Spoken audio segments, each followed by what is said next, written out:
not going to have any jobs left in Michigan, no auto jobs left in Michigan. They're all going over to China and other places with this ridiculous EV mandate, electric vehicle mandate. President-elect Donald Trump has signaled he wants to pull the plug on the $7,500 tax credit for buyers of electric vehicles. Albert Gore III joins us now. He's the executive director of the Zero Emission Transportation Association, or ZETA, or is it Zeta or Zeta? Zeta.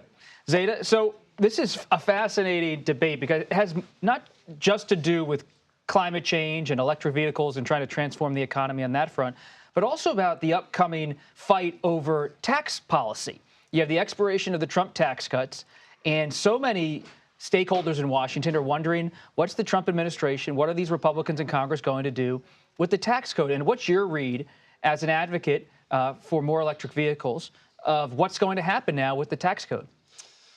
Well, I think the goal of this incoming administration, as it's been stated, is to grow U.S. manufacturing, to convince companies to invest in the United States. And in our industry, that's been happening for a decade, but it's really accelerated over the last several years.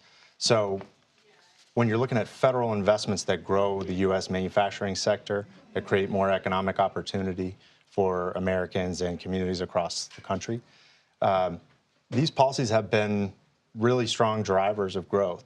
I think the EV credit is viewed as a consumer credit, but really what it is a demand signal for investment in particularly the upstream supply chain for critical minerals and batteries.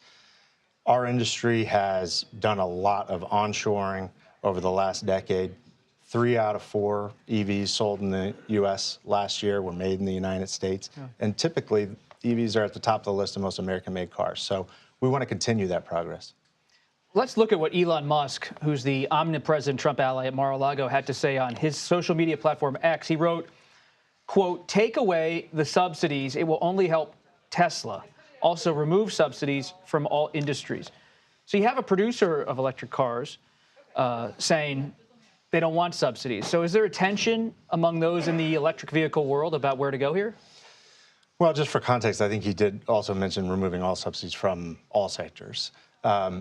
But, you know, Tesla's been a really strong driver of growth in the U.S. economy over the last decade and has crowded in a lot of investment from companies like Panasonic, LG, often in partnership with legacy automakers. But also, a lot of those companies have made investments in lithium production and refining and battery component manufacturing.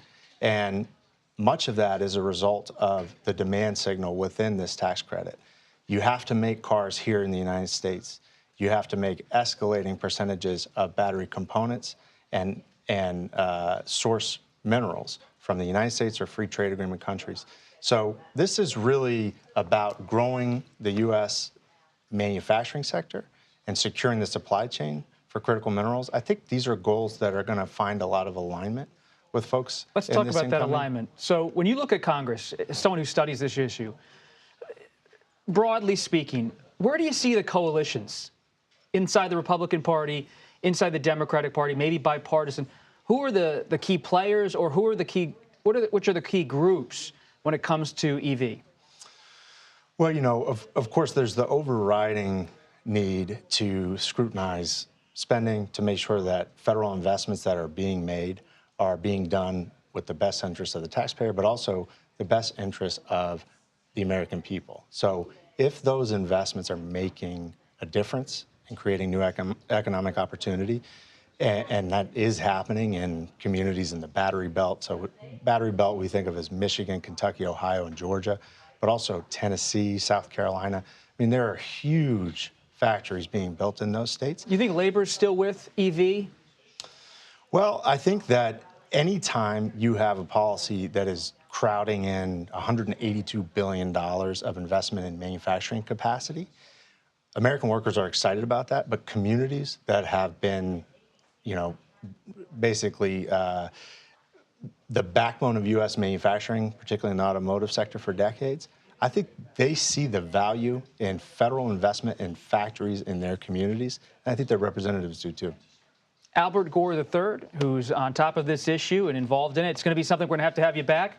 as this issue heats up on Capitol Hill. Thanks for stopping by. Thanks for having me. We appreciate it.